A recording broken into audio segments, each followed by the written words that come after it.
Kapihan at Sari Manukan is brought to you by Sari Manok Duck Feeds. Ang 15 years of itik farming ng ating featured certified Sari Manok Poultry Farm owner ngayong umaga ay busog na busog sa karanasan na masarap mapakinggan. Ang pag-aalaga ng kalabaw, baka, kambing ay nauwi sa stable business ng pag-itikan. Ang nais kong bigyan ng diin sa kanyang mga karanasang ito ay ang mga na-develop niyang techniques para sa mahusay na pag-aalaga ng seho. Dahil para sa kanya, ang sistemang ito ay siyang produktibo at profitable. Tunghayan natin ang kwento ni Mr. Leo Lagartea ng Nueva Ecija.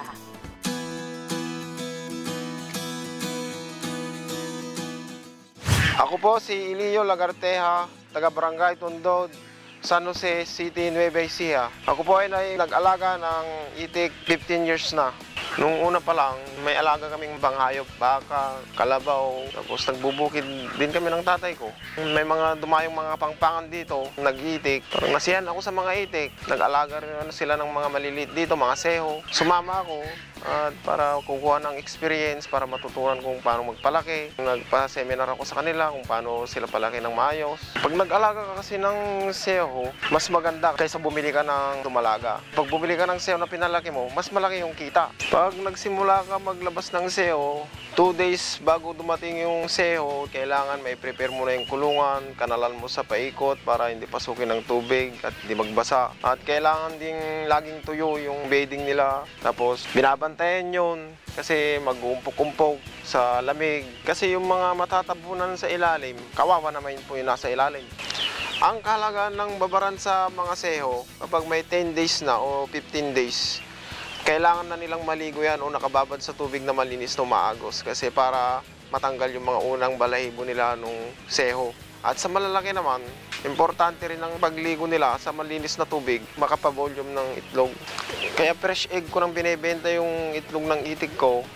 Kapag ginawa ko ng maalat na itlog, kailangan mo pa kasi ng tao, magkukulay, magbabantay ng gatong kasi lulutuin din. Kapag gumawa ka naman ng balot, mahirap din pag wala kang alam sa mga pagbabalot.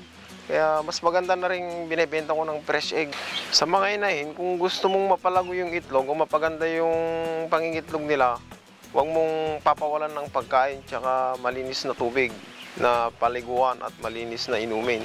Importante rin yung ilaw sa gabi. Maganda kasi kapag may ilaw, makakain sila ng gabi, para makita nila yung pagkain o yung mga pumapasok na hayop. Hindi na sila basta-basta nagugulat kaysa kaibahan ng walang ilaw.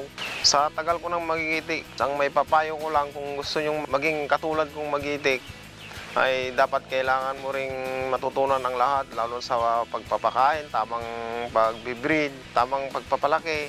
Kailangan mo ring matuto sa mga ibang mga magigitik. Tatanong-tanong bago ka pumasok sa mga ganitong negosyo.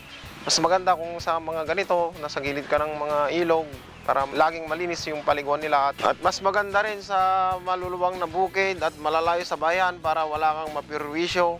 Ako po si Leo Lagartea, ang masigasig na duck racer dito sa Nueva Ecija. Sa bawat itik business, may sistemang subok na ng farm owner. In this case, ang magsimula sa seho o sisiw ang pinili ni Sir Leo. Dahil mas masusing nababantayan ng brooding at siguradong mas makakamit ang tamang timbang bago mangitlog. Ang resulta, pantay-pantay na sizes ng itlog at sabay-sabay ang pangingitlog ng mga itik. Mas napapalabas ang potensyal ng mga alagang itik. At patuloy rin ang pag-aaral, simpleng pagtatanong at pag-obserba ng mga good practices ng ibang farms ay malaking bagay sa pagpaplano at tamang decision making. Doc po, maraming salamat.